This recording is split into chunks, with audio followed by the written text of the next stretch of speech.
This case presented a fundamental question about when a person is considered seized under the Fourth Amendment.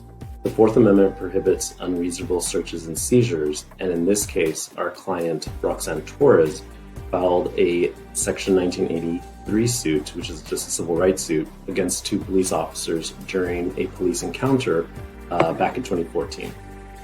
So Ms. Torres, who was homeless at the time, was sleeping in a car in an apartment parking lot in the middle of the night, and she was suddenly woken up by banging noises she heard against her car window.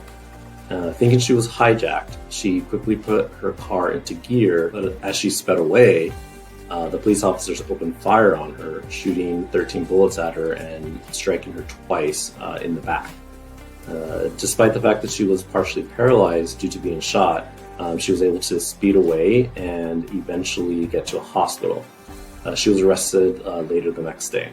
The court held that the application of force with the intent to seize implicates the Fourth Amendment, regardless of whether or not an individual is able to escape or temporarily evade capture.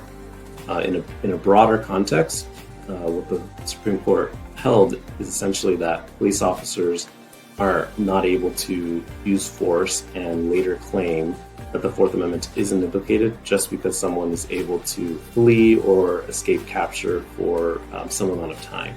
So those sorts of cases, like this one, will be able to be heard by a court and will hopefully create a little bit of greater accountability in terms of when and how police officers use force and when the Fourth Amendment is violated if they use unreasonable force to do so.